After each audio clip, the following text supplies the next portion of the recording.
There are a lot of issues that I would like to ask you about, Mr. Deputy Attorney General. We had a terrorist incident in New York this week. We have 702 reauthorization that is pending in Congress. Gun violence, the opioid epidemic, criminal justice reform. But when I go home to South Carolina this weekend, trust me when I tell you, no one is going to ask me about any of those issues. They're going to ask me, what in the hell is going on with the Department of Justice and the FBI? The reason we have special counsel, this is a very important point, and you know it, the reason we have special counsel is because of a conflict of interest. The regulation itself specifically makes reference to a conflict of interest. And we don't like conflicts of interest because it undercuts people's confidence in both the process and the result. So let's be really clear why we have special counsel.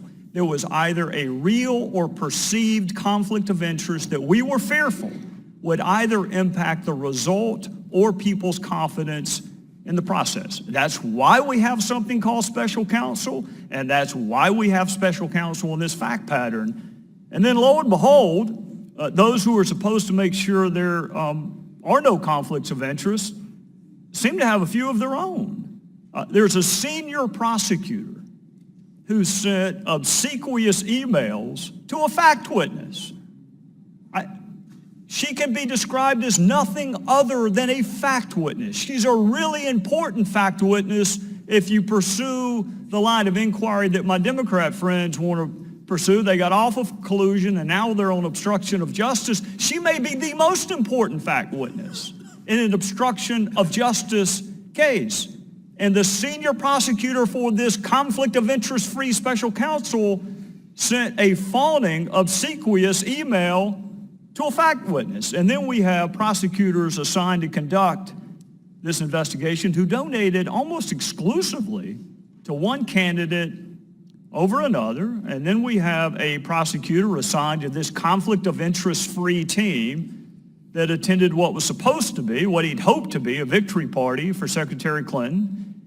And we have a senior DOJ official, Mr. Deputy Attorney General, with an office that used to be 2 doors down from yours, meeting with Fusion GPS. And Fusion GPS, of course, was paying for Russian dirt on the very person that they're supposed to be objectively investigating.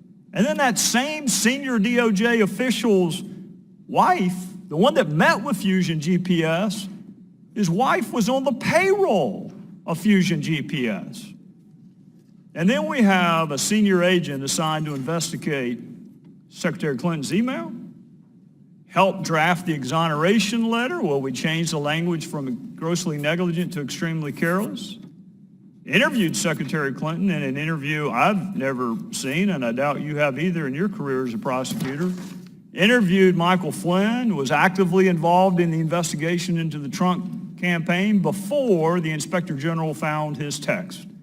So this agent, in the middle of almost everything related to Secretary Clinton and President Trump, sent pro-Clinton texts, anti-Trump texts to his paramour in response to being told maybe he is where he is to protect the country from that menace, Donald Trump. He said, I can protect our country at many levels. And then he said Hillary Clinton should win 100 million to nothing. Now think about that, Mr. Deputy Attorney General. That's a pretty overwhelming victory. 100 million to 0. And when I read that last night, what I thought was this conflict of interest-free senior agent of the FBI can't think of a single solitary American who would vote for Donald Trump.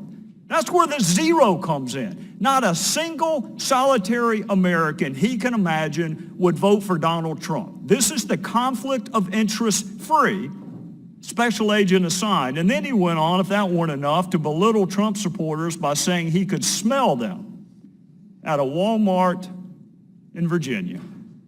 This is the person we needed to avoid a conflict of interest. And then he said this, they fully deserve to go and demonstrate the absolute bigoted nonsense of Trump. But he wasn't content to just disparage Donald Trump. He had to disparage Donald Trump's family.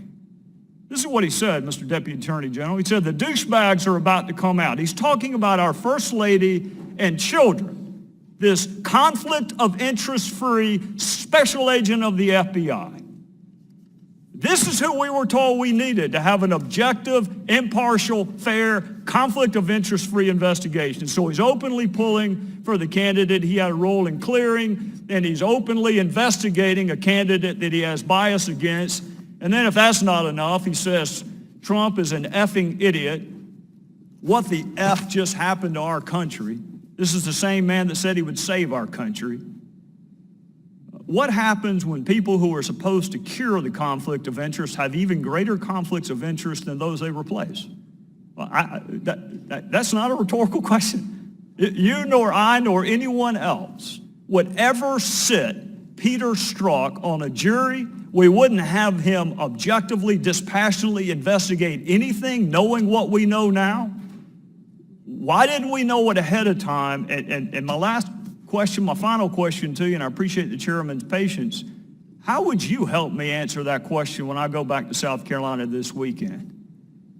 Congressman, first of all, with regard to the special counsel, Mr. Strzok was already working on the investigation when the special counsel was appointed. The appointment that I made was of Robert Mueller. So what I'd recommend that you tell your constituents is that Robert Mueller and Rod Rosenstein and Chris Wray are accountable, and that we will ensure that no bias is reflected in any of the actions taken by the special counsel or in any matter within the jurisdiction of the Department of Justice.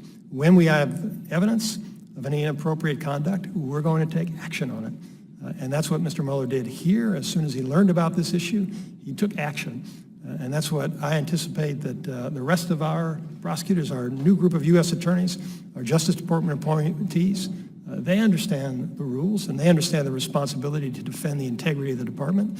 And if they find evidence of improper conduct, they're going to take action. So, Congressman, that's the best assurance I can give you. But actually, there's one other point, which is you should tell your constituents that we exposed this issue because we're ensuring that the Inspector General conducts a thorough and effective investigation. And if there is any evidence of impropriety, he's going to surface it and report about it publicly. I'll try.